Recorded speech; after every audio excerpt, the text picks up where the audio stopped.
నమస్తే, మీరు చూస్తుంది సత్య న్యూస్. నా పేరు శరత్ బాబు. సత్య న్యూస్లో ఈనాటి ముఖ్యాంశాలు. ముస్లిం మైనారిటీల అభ్యున్నతి కేవలం తెలుగుదేశం ప్రభుత్వం హయాంలోనే సాధ్యం. ఎమ్మెల్యే దామచర్ల జనార్దన్ వెల్లడి. వెలుగొండ ప్రాజెక్టు హెడ్ రెగ్యులేటరీ నిర్మాణం ప్రాంతాన్ని పరిశీలించిన జిల్లా కలెక్టర్ వాడరేవు వినయ్ చంద్. అధికారులతో సమావేశం, నిర్మాణ పనులపై ఆరా. రక్షణ చర్యలు చేపట్టని సంస్థలపై చర్యలు తప్పవు, హెచ్చరించిన జిల్లా అగ్నిమాపక శాఖ అధికారి పెద్దిరెడ్డి. ముస్లిం మైనారిటీల అభ్యున్నతి కేవలం తెలుగుదేశం ప్రభుత్వం హయాంలోనే సాధ్యమని ఒంగోలు ఎమ్మెల్యే దామచర్ల జనార్దన్ అన్నారు. వారి సంక్షేమం కోసం ముఖ్యమంత్రి చంద్రబాబు అనేక పథకాలు ప్రవేశపెట్టారని ఆయన చెప్పారు.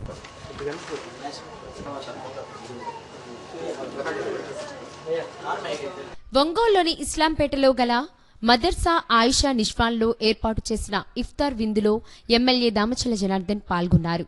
పవిత్రమైన రంజాన్ మాసంలో ఇలాంటి కార్యక్రమాల్లో పాల్గొనడం ఆనందంగా ఉందని ఆయన చెప్పారు.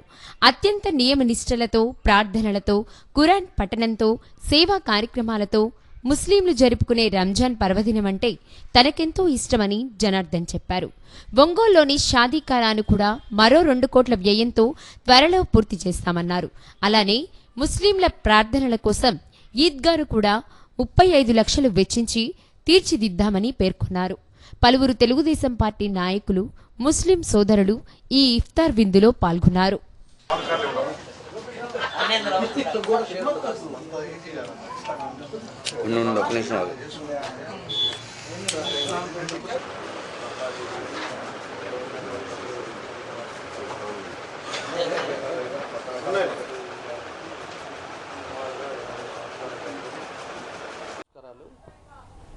రంజాన్ సందర్భంగా ఈరోజు ఇస్లాంపేటలోని మదర్సా దానికి ఈరోజు మేము రావటం జరిగింది. మా సోదరులందరూ, మైనార్టీ సోదరులందరూ కూడా కలుసుకుందాం, వాళ్ళకి పండగ శుభాకాంక్షలు తెలియజేయడానికి, అదేవిధంగా ఇఫ్తార్ విందు దానికి ఈరోజు ఈ కార్యక్రమానికి మేము కూడా వచ్చి చాలా సంతోషం. వాళ్ళు చేసే ప్రార్థనలో నేను కూడా పాల్గొంటాం. వాళ్ళ విధానాలు కానీ ఇవన్నీ కూడా ఎంతో చక్కగా మార్నింగ్ నుంచి వాళ్ళు ఒక మంచినీళ్ళు కూడా తాగకుండా వాళ్ళు ఉండే విధానం కానీ ఆ పద్ధతులు కానీ చాలా మంచిదని చెప్పేసి కూడా ఈ సందర్భంగా తెలియజేస్తూ ఉన్నా. అలాంటి వాళ్ళు మతంలో ఏ విధంగా చేస్తారో ఆ విధంగా మేము కూడా ఈరోజు పాల్గొని వాళ్ళు చేసే విధానాలని మేము కూడా చాలాసేపు ఆ ప్రార్థనలో ఉంటాం. నాకు కూడా చాలా సంతోషం అనిపిస్తూ ఉంది. ఎందుకంటే వాళ్ళంతా కూడా ఫాస్టింగ్లో ఉండి ఒక మంచి భక్తితోటి చేసే ప్రార్థనలో మేము మనలాంటి వాళ్ళని కూడా ఈరోజు పాల్గొంటాం, వాళ్ళందరితో కూర్చోవటం చాలా సంతోషం అని చెప్పేసి తెలియజేస్తూ ఉన్నా. అదేవిధంగా వాళ్ళందరికీ కూడా నేను ఒకటే చెప్పాను, ఈరోజు తెలుగుదేశం పార్టీ అధికారంలోకి వచ్చిన తర్వాత అనేక కార్యక్రమాలు ఈరోజు మన ముస్లిం సోదరులందరికీ కూడా ముస్లిం మతానికి చాలా చేయటం జరిగింది. అవన్నీ కూడా వాళ్ళకి వివరించాను. ఈరోజు షాదీఖానా కూడా మనకు ఒంగోలులో ఎప్పటి నుంచో ఆగి ఉన్న షాదీఖానా, దానికి ఆ రోజు ఫౌండేషన్ స్టోన్ వేసింది కూడా తెలుగుదేశం పార్టీ వేసింది. నేను వచ్చిన తర్వాత ఒక ఫ్లోరు కంప్లీట్ చేశాను. ఇప్పుడు మళ్ళీ 2 కోట్లు పెట్టున్నాం. దాన్ని కూడా తప్పకుండా పూర్తి చేస్తామని చెప్పేసి కూడా వాళ్ళకి చెప్పాం. నేను ఒకసారి పోయినసారి వాళ్ళ పండగకి ఈద్గాకి నేను వెళ్ళి అక్కడ మత పెద్దలు వాళ్ళందరూ కూడా ఈద్గా సగం కాంక్రీటు లేదని చెప్పేసి ప్రార్థన చేసుకోవాలంటే ఇబ్బంది అని చెప్పేసి వాళ్ళందరూ చెప్పిన తర్వాత అది ఇమీడియట్గా నెక్స్ట్ పండగ కల్లా మీకు కంప్లీట్ చేస్తానని వాళ్ళకి ఆ రోజు ప్రామిస్ చేసాం. ఈరోజు 35 లక్షలు దానికి పెట్టేసి ఈద్గా కూడా దానికంతా కూడా కాంక్రీట్ వేయటం జరుగుతూ ఉంది. నెక్స్ట్ మన వాళ్ళందరూ కూడా మెయిన్ మసీద్ దగ్గర పోల సుబ్బయ్య వెలుగొండ ప్రాజెక్టు నిర్మాణంలో ప్రధానమైన హెడ్ రెగ్యులేటరీ నిర్మించాల్సి ఉన్న కొల్లంవాగు ప్రాంతాన్ని జిల్లా కలెక్టర్ వాడరేవు వినయ్ చంద్ పరిశీలించారు. కృష్ణానదిలోని నీటిని పోలసుబ్బయ్య వెలుగొండ ప్రాజెక్టుకు తరలించేందుకు కర్నూలు జిల్లా శ్రీశైలంలోని కృష్ణానది ప్రాంతంలో ఉన్న కొల్లంవాగు వద్ద హెడ్ రెగ్యులేటర్ నిర్మించాల్సి ఉంది.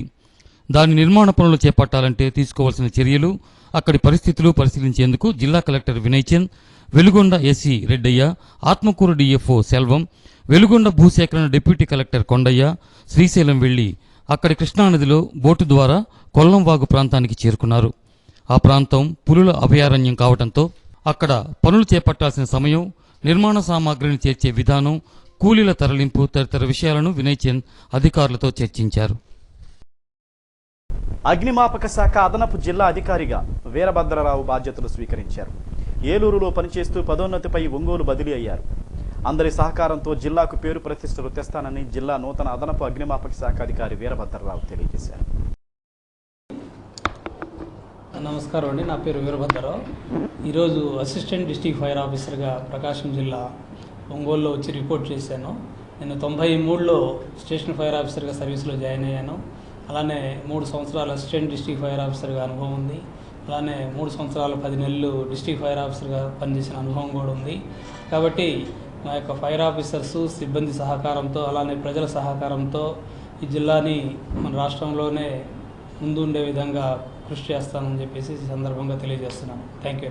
ఎన్నికల సందర్భంగా ఇచ్చిన హామీలను నెరవేర్చే విషయంలో కేంద్ర రాష్ట్ర ప్రభుత్వాలు ఘోరంగా విఫలమయ్యాయని డీసీసీ అధ్యక్షుడు ఏదా సుధాకర్ రెడ్డి ఆరోపించారు. నగర అధ్యక్షుని కార్యాలయంలో విలేకరుల సమావేశం నిర్వహించారు. ఏరు దాటిన తర్వాత తెప్పతగలేసిన చందంగా కేంద్ర రాష్ట్ర ప్రభుత్వాలు వ్యవహరిస్తున్నాయని, రైతులకి, డ్వాక్రా గ్రూపుల వారికి రుణమాఫీ చేయలేదని, అలాగే నిరుద్యోగులకు భృతి కూడా ఇవ్వటం లేదని విమర్శించారు. యాదాల రాజశేఖర్, గాదే లక్ష్మారెడ్డి ఈ సమావేశంలో పాల్గొన్నారు. మరి ఆనాడు 2014లో ఎన్నికల యొక్క వాగ్దానాలు, ఎన్నికల యొక్క ప్రణాళిక, మేనిఫెస్టోలో ఏ విషయాలైతే చెప్పారో ఆ విషయాల్లో పూర్తిగా విఫలమైపోయింది అటు బీజేపీ కానీ ఇటు తెలుగుదేశం ప్రభుత్వం కానీ చెప్పిన ఉద్దేశం మీద ఈ రోజున మా రాష్ట్ర అధ్యక్షులు మరి ఈ 2 ప్రభుత్వాల మీద ఛార్జ్షీటు ప్రదేశ్ కాంగ్రెస్ కమిటీ వారు మరి ఛార్జ్షీట్ పెడతా ఉన్నారు. దానికి మద్దతుగా అన్ని జిల్లా కాంగ్రెస్ అధ్యక్షులు, నగర కాంగ్రెస్ పార్టీ అధ్యక్షులు మొత్తం రాష్ట్రం మొత్తం కూడా మరి వారిని బలపరుస్తూ, ముఖ్యంగా మరి బాబు గారు చెప్పినటువంటి విషయాలు ఏ విధంగా ఫెయిల్ అయ్యాడో ఒక 2 విషయాలు నేను మీతో ముచ్చరించాలని చెప్పిన ఉద్దేశం మీద చెప్తా ఉన్నాం. మరి ఆనాడు 2014లో ఎన్నికల మేనిఫెస్టోలో ఆయన చెప్పినటువంటి ముఖ్యమైనటువంటిది రైతులకి పూర్తిగా రుణమాఫీ చేస్తాను, డాక్రా మహిళలకి రుణమాఫీ చేస్తాను, మరి నిరుద్యోగులైనటువంటి వాళ్ళకి ఉద్యోగాలు ఇవ్వలేకపోతే ఆనాడు కేంద్రంలో ఉన్నటువంటి బీజేపీ ప్రభుత్వం, రాష్ట్రంలో ఉన్నటువంటి తెలుగుదేశం పార్టీ ప్రభుత్వం ఒకే వేదిక మీదకి వచ్చి అమలు కానటువంటి హామీలన్నీ కూడా ప్రజలకు ఇచ్చి అధికారంలోకి వచ్చినటువంటి సంగతి మనందరం కూడా చూసాము. కేంద్రంలో కానీ రాష్ట్రంలో కానీ అధికారంలోకి వస్తే అటు కేంద్రంలో ప్రత్యేక హోదా ఇస్తామని చెప్పేసి బీజేపీ తెలుగుదేశం పార్టీ రెండూ చెప్పాయి. రాష్ట్రానికి రైల్వే జోన్ ఇస్తామని చెప్పేసి, అలాగే రైతులకు రుణమాఫీ చేస్తాం, డ్వాక్రా మహిళలకు రుణమాఫీ చేస్తాం, ఉన్నటువంటి అన్ని రకాలుగా రాష్ట్రాన్ని అభివృద్ధి చేస్తామని చెప్పేసినటువంటి ఘనత అటు బీజేపీ. ఒక శ్వేతపత్రంగా విడుదల చేయాలని మేము ఈ 3 ఏళ్ల పాలనలో కోరుకుంటున్నాం. ఎందుకంటే వారు చెప్పే లెక్కలు ఒక పక్క ఉన్నాయి, వీళ్ళు చేసే పనులు ఒక పక్క ఉన్నాయి. ఇంతకు ఎస్సీ, ఎస్టీ, బీసీ మైనారిటీలకు సంక్షేమం కోసం ఏర్పాటు చేసినటువంటి నిధులు 60% కూడా ఖర్చు చేయలేనటువంటి దౌర్భాగ్యమైన స్థితిలో ఈ రాష్ట్ర ప్రభుత్వం ఉందంటే 2016-17 సంవత్సరం కాగు నివేదికలో చాలా స్పష్టంగా ఇవ్వడం జరిగిందంటే దాదాపుగా 40%. జూలై 1వ తేదీ నుండి జిల్లాల్లోని అన్ని నియోజకవర్గాల్లో ప్రత్యేక ఓటర్ల నమోదు కార్యక్రమం చేపడుతున్నట్లు జిల్లా కలెక్టర్ వినయ్ చంద్ తెలియజేశారు. ఇంతవరకు నమోదు చేయించుకొని 18 ఏళ్ల పైబడిన వారు ఫారం 6 పూర్తి చేసి దరఖాస్తు చేసుకోవాలని ఆయన కోరారు. సత్యనిష్ఠు స్మాల్ బ్రేక్. వస్త్ర వ్యాపారంపై జీఎస్టీ విధింపునకు నిరసనగా వ్యాపారులు బంద్ పాటించారు. నగరంలో భారీ ర్యాలీ నిర్వహించారు. బాపూజీ మార్కెట్ కాంప్లెక్స్ నుండి trunk road, Gandhi road, collector కార్యాలయం మీదుగా ర్యాలీ సాగింది. ఒంగోలు క్లాత్ మర్చెంట్స్ అసోసియేషన్ అధ్యక్షులు రాయవరపు వెంకన్న, బీకే బాబు జీఎస్టీ విధింపుకు నిరసన వ్యక్తం చేశారు. వస్త్ర తయారీ దగ్గర ట్యాక్స్ విధించవచ్చని అన్నారు. ప్రతి షాపులో కంప్యూటర్ ఏర్పాటు చేయాలంటే తమకు అంత పరిజ్ఞానం లేదని, దీనికోసం మరే గుమస్తాన్ని నియమించుకోవాల్సి వస్తుందని అన్నారు. వస్త్ర వ్యాపారంపై జీఎస్టీ ఎత్తివేసే వరకు నిరసనను కొనసాగిస్తామని చెప్పారు. ఈ కార్యక్రమంలో అసోసియేషన్ ఉపాధ్యక్షులు G Rambabu, K Subbarao, NV Subbarao, Satyanarayana, Deshu Mohan, Perla Srinivasulu, P Subbarao, N Janardhan, Kamalakar, Ayyappa, Harika, Madina, cloth centre ప్రతినిధులు పాల్గొన్నారు. వస్త్ర వ్యాపారస్తుల ఐక్యత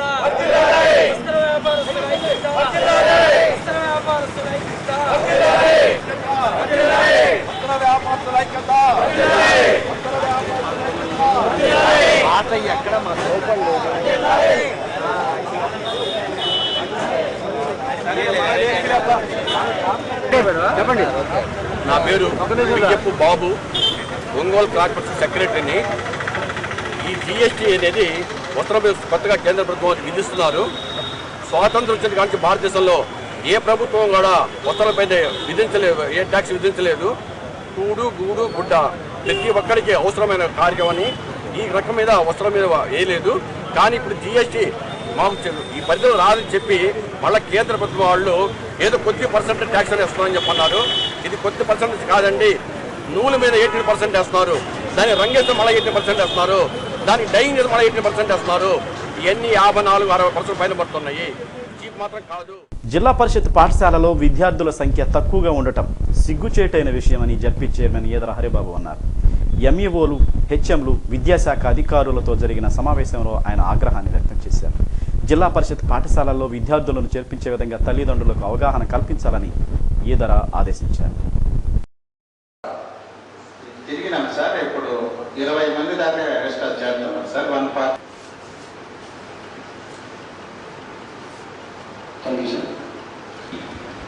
టీచర్స్ స్ట్రెంత్ ఎలా పెంచుకోవాలి వదిలేసి ట్రాన్స్ఫర్స్ వస్తున్నాయి. నేను ఎక్కడికి పోవాలి, ఏ స్కూల్కి పోవాలి, ఈ గోల్తుంటే మా మైండ్ మొత్తం పెట్టి కూర్చొని టీచర్స్ అంతా ఈ గోల్. అంటే 70 సంవత్సరాలు భారతదేశంలో ప్రాథమిక విద్య, సెకండరీ విద్యని ఏ స్థాయిలో ఉన్నాయి, ఏ విధంగా ఉన్నాయనే దానికి జస్ట్ ఉదాహరణ చెప్తున్నాను మీకు. ఏదో గవర్నమెంట్ ఒకటే తప్పు చేస్తున్న భావన దయచేసి మనం అంతా తప్పు చేస్తాం. విద్యా విధానాన్ని డెవలప్ చేసుకోవడానికి ఏ క్వశ్చన్ మనం పెట్టేది కాబట్టి ఆత్మవిమర్శ చేసుకున్నాం. తర్వాత నా ఇంట్రెస్ట్ ఒకటి ఇవాళ మీరు అడ్వాన్స్ ఏ హై స్కూల్లో పనిచేస్తే అంత భారతదేశమే, పాకిస్తాన్ లేదు ఇక్కడ, అంతా ప్రకాశం జిల్లాయే. ప్రకాశం జిల్లా ప్రతి గ్రామం మన గ్రామమే. మీరు స్కూల్లో చదువుకునేటప్పుడు ప్రత్యేకత మర్చిపోతున్నారు. మీరు రోజు ప్రత్యేకత చేయిస్తున్నారు పిల్లల చేత, మీరు మర్చిపోయారు. భారతదేశం అంతా నా దేశము, అంతా నా సహోదరులు, మనంతా ప్రత్యేకత చేసి వచ్చాం కదా. జిల్లాలో ప్రతి గ్రామం మన గ్రామే కదా. మరి ఎందుకే ఇవ్వాలా? నేను ఒంగోలు పక్కగా ఉండాలి, మార్కాపురంలో ఉండాలా, నాకు హౌస్ లెవెల్స్ బాగా ఎక్కువ వచ్చింది, ఇక్కడ తక్కువ వచ్చింది. ఈ గవర్నమెంట్ రెండు బాగా సంథింగ్ ఎక్కడ మనం మిస్టేక్ చేస్తున్నాం. ఇది మీరు అనుకున్న దేశ ద్రోహం. మన నాకు చెప్పలేకపోతున్నా, నేను రాగలేముంది చెప్పలేకపోతున్నా. ఉద్యోగ ధర్మాన్ని పవిత్రంగా దేవుడితో సమానంగా చూసుకోవాల్సింది పోయి కమర్షియల్గా ఆలోచిస్తాం. కమర్షియల్ ఆలోచన పెరిగిపోయింది. నా ఇంట్రెస్ట్ ఒకటి, నాకు ఇవ్వాలతో ఎవరు ఎక్కడ పని చేస్తున్నా కాకపోతే నాకు కావాల్సింది మన హై స్కూల్స్ అన్నీ బాగుండాలి, పిల్లలతో కలకలాడుతూ ఉండాలి, పిల్లలంతా ఆడుతూ పాడుతూ చదువుకోవాలి, మీరంతా బాగా పనిచేయాలి. ఇది నాకు కావాల్సింది. నాకు కావాల్సిన ఈ సబ్జెక్టులో ఈ రోజు నేను ఎక్కడికెక్కడిగా పోతున్నానంటే, నేను ఒక లిస్టు తయారు చేశాను. 100 మంది స్టూడెంట్స్ కంటే తక్కువ ఉన్న స్కూల్స్ లిస్టు తయారు చేసుకుంటాయి. నేను ఈ విషయంలో అనారోగ్య కారణంగా ఆసుపత్రులలో చికిత్స పొందుతున్న ఇరువురు వైఎస్ఆర్సీపీ నాయకులను ఒంగోలు పార్లమెంటు సభ్యులు వైవి సుబ్బారెడ్డి పరామర్శించారు. ఒంగోలులోని కార్తికేయ హాస్పిటల్లో చికిత్స పొందుతున్న నజీర్ను, అలానే సంఘమిత్ర హాస్పిటల్లో చికిత్స పొందుతున్న ఎర్రజర్ల గ్రామానికి చెందిన బోడయ్యేలను ఎంపీ వైవి పరామర్శించారు. వారి కుటుంబ సభ్యులతో మాట్లాడారు. వైద్యులను అడిగి నజీర్, బోడయ్యల ఆరోగ్య పరిస్థితులపై ఆరా తీశారు. ఈ సందర్భంగా మెరుగైన వైద్యం అందించవలసిందిగా వైద్యులకు సూచించారు. వైఎస్సార్ కాంగ్రెస్ పార్టీ నాయకులు వేమూరి సూర్యనారాయణ తదితరులు ఎంపీ వైవి వెంట ఉన్నారు.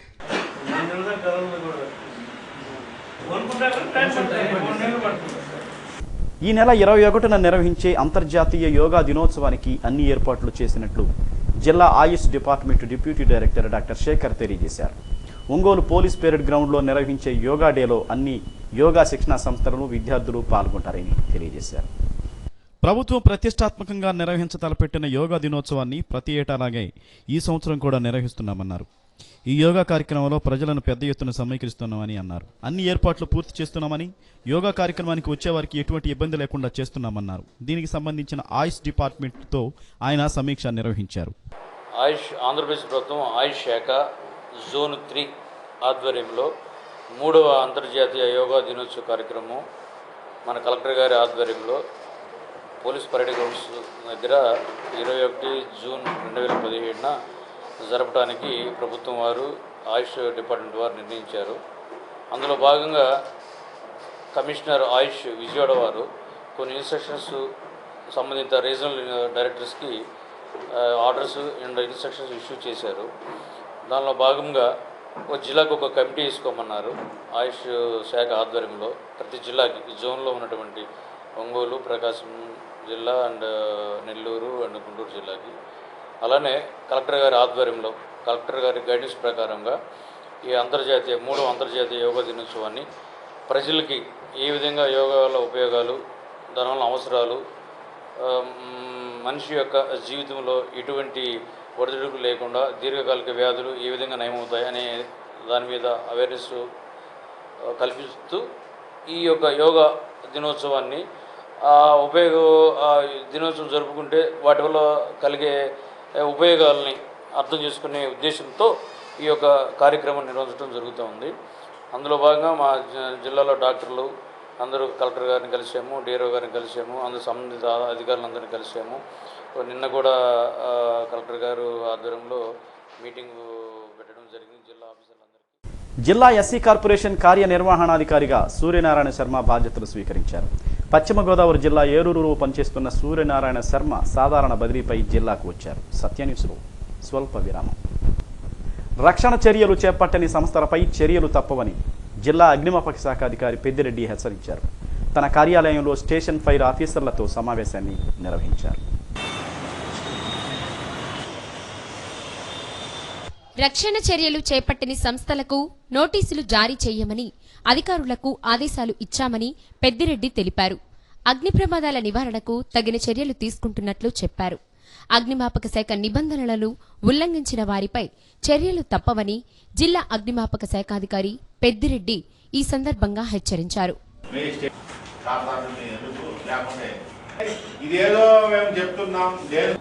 ఈరోజు జిల్లాలోని 12 మంది అగ్నిమాపక కేంద్రాధికారులు, ఒక టెంపరీ ఫైర్ అవుట్ పోస్ట్ అగ్నిమాపక కేంద్రాధికారి మరియు కొత్తగా వచ్చినటువంటి assistant district fire officer Veerabhadrarao వీళ్ళందరితోనూ సమావేశం కావడం జరిగింది. ముఖ్యంగా లాస్ట్ మంత్లో మేలో ఒక 2 సీరియస్ ఫైర్ యాక్సిడెంట్స్ జరిగాయి. దాని మీద ఈ యొక్క ఇండస్ట్రీస్ అన్నీ చాలా వరకు అన్సేఫ్గా ఉన్నాయి. కాబట్టి కంపల్సరీగా ఈ ఇండస్ట్రీస్ పర్టికులర్గా కాన్సన్ట్రేట్ చేసి ఇన్స్పెక్షన్ చేసి నోటీసులు ఇవ్వమని కేంద్రాధికారులకు అందరికీ ఆదేశించడం జరిగింది. సో ఎవరైనా సరే ఈ సేఫ్టీ అన్నటువంటిది తీసుకోకుండా ఇండస్ట్రీస్ కానీ, కాలేజెస్ కానీ, హాస్పిటల్స్ కానీ ఇవేవైనా రన్ చేస్తే వాళ్ళ మీద చర్యలు తీసుకోమని ప్రత్యేకంగా కేంద్రాధికారులను ఆదేశించడం జరిగింది. సో అగ్ని ప్రమాద నివారణ చర్యలు తీసుకుంటే చాలా వరకు మనము ప్రమాదాలను నివారించడానికి అవకాశం ఉంటుంది. కాబట్టి ఈ యొక్క సమావేశాన్ని ఏర్పాటు చేసి అందరికీ ఎవరైతే ఫైర్ సర్వీస్ నుంచి నో అబ్జెక్షన్ సర్టిఫికేట్ తీసుకోకుండా సేఫ్టీ అన్నటువంటిది ఎన్ష్యూర్ చేయకుండా బిజినెస్ చేయడం అన్నటువంటిది మంచిది కాదు. సేఫ్టీ అన్నటువంటిది వెరీ వెరీ ఇంపార్టెంట్. సేఫ్టీ ఉండాలి. మనము ఎప్పుడైనా సరే డెవలప్మెంట్ వితౌట్ సేఫ్టీ అన్నటువంటిది పనికిరాదు. Development with safety. సాహితీ స్రవంతి జిల్లా శాఖ ఆధ్వర్యంలో ఎల్బీజీ భవన్లో శ్రీశ్రీ వర్ధంతి సి నారాయణ రెడ్డి సంస్మరణ సభ నిర్వహించారు. ఈ కార్యక్రమంలో సాహితీ స్రవంతి కన్వీనర్ బి దశరథ, ఏవి పుల్లారావు, జిల్లా రచయితల సమాఖ్య అధ్యక్షులు డాక్టర్ నూనె అంకమరావు, ప్రధాన కార్యదర్శి కుర్రా ప్రసాద్ బాబు, అక్షర సాహితీ సమితి అధ్యక్షులు ఎంవీఎస్ శాస్త్రి, టి గోపాల్ రెడ్డి తదితరులు పాల్గొన్నారు. ప్రజానాట్య మండలి కళాకారులు అనిల్, ఉబ్బా కోటేశ్వరరావు పాడిన పాటలు అలరించాయి. సాహితీ స్రవంతి కన్వీనర్ బి దశరథ, ఏవి పుల్లారావు, జిల్లా రచయితల సమాఖ్య అధ్యక్షులు డాక్టర్ నూనె అంకమ్మరావు, ప్రధాన కార్యదర్శి కుర్రా ప్రసాద్ బాబు, అక్షర సాహితీ సమితి అధ్యక్షులు ఎంవీఎస్ శాస్త్రి, టి గోపాల్ రెడ్డి, తదితరులు పాల్గొన్నారు. ప్రజానాట్య మండలి కళాకారుడు అనిల్, ఉబ్బా కోటేశ్వరరావు పాడిన పాటలు అలరించాయి.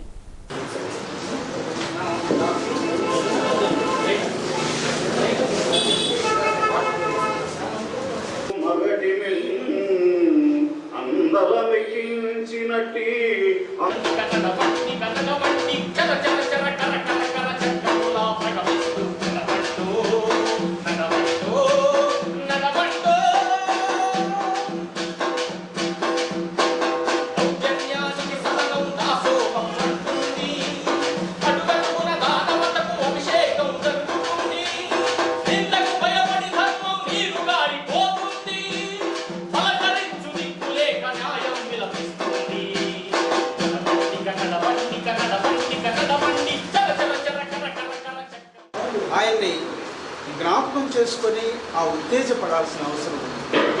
ఇవాళ కర్తవ్యం కూడా మన ముందు అక్షరాలని తోటాలుగా బాణాలుగా మంచి ప్రజా చైతన్యం కోసం వర్గశత్రువు మీద సంధించిన మహాకవి శ్రీశ్రీ. ఆయన వర్ధంతి ఈరోజు జరుపుకుంటున్నాం. అలాగే ప్రజల పక్షాన సాహిత్యాన్ని స్వర్ణోత్సవ సంస్థ ప్రకాశం జిల్లా రచయితల సంఘం ఆధ్వర్యంలో ప్రముఖ కవి జ్ఞానపేట అవార్డు గ్రహీత సి నారాయణ రెడ్డి సంస్మరణ సభ ఈ నెల 17వ తేదీ సాయంత్రం 6 గంటలకు సిబిఎన్ రీడింగ్ రూమ్ లో నిర్వహిస్తున్నట్లు సంఘ అధ్యక్షులు పి హనుమారెడ్డి తెలియజేశారు. సినారే రచించిన తెలుగు సినీ పాటలతో సంగీత విభావరి ఏర్పాటు చేసినట్లు తెలిపారు. జిల్లాలోని పలు సాహితీ, సాంస్కృతిక, కళారంగ ప్రముఖులు, ప్రజా సంఘాల ప్రతినిధులు పాల్గొని నివాళులర్పిస్తారని తెలిపారు. కనుక కవులు, కళాకారులు, సాహితీవేత్తలు, సి నారాయణరెడ్డి అభిమానులు పాల్గొని సినారే సంస్మరణ సభ విజయవంతం చేయవలసిందిగా కోరారు. ఆయనకు నివాళి అర్పించడానికి ఒంగోలులో సిబిఎన్ రీడింగ్ రూమ్లో 17వ తారీఖు నాడు సాయంత్రం కార్యక్రమం ఏర్పాటు చేశాం. ఆయనకు నివాళి అర్పించటం ఒక భాగం, ఆయన రాసినటువంటి సినిమా గీతాలు ప్రజలకందరికీ మళ్ళా వినిపించటం మరొక భాగం. మీరందరూ కూడాను ఆ రోజున సిబిఎన్ రీడింగ్ రూమ్లో జరగబో కార్యక్రమానికి హాజరయ్యి వారికి నివాళులర్పించి వారి గీతాలను కూడాను మీరు విని మీరు చిరస్మరణీయుడైనటువంటి నారాయణ రెడ్డి గారికి నివాళి అర్పించవలసిందిగా కోరుతూ ఉన్నాను.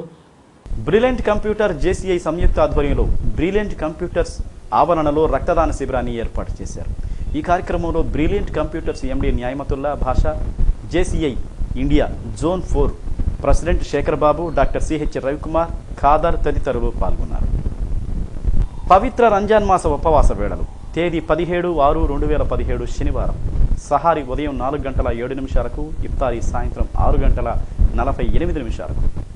సత్య న్యూస్ ముగించే ముందు ముఖ్యాంశాలు మరోసారి. ముస్లిం మైనారిటీల అభ్యున్నతి కేవలం తెలుగుదేశం ప్రభుత్వం హయాంలోనే సాధ్యం. ఎమ్మెల్యే దామచర్ల జనార్దన్ వెల్లడి. వెలుగొండ ప్రాజెక్టు హెడ్ రెగ్యులేటరీ నిర్మాణం ప్రాంతాన్ని పరిశీలించిన జిల్లా కలెక్టర్ వాడరేవు వినయ్ చంద్. అధికారులతో సమావేశం, నిర్మాణ పనులపై ఆరా. రక్షణ చర్యలు చేపట్టని సంస్థలపై చర్యలు తప్పవు, హెచ్చరించిన జిల్లా అగ్నిమాపక శాఖ అధికారి పెద్దిరెడ్డి. సత్య న్యూస్లో నేటి మాట.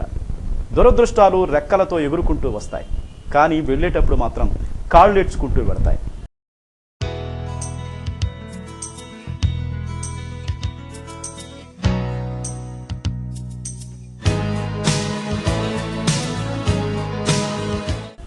సత్య న్యూస్ ఇంతటితో సమాప్తం. తిరిగి మళ్ళీ కలుసుకుందాం. అంతవరకు సెలవు. నమస్కారం.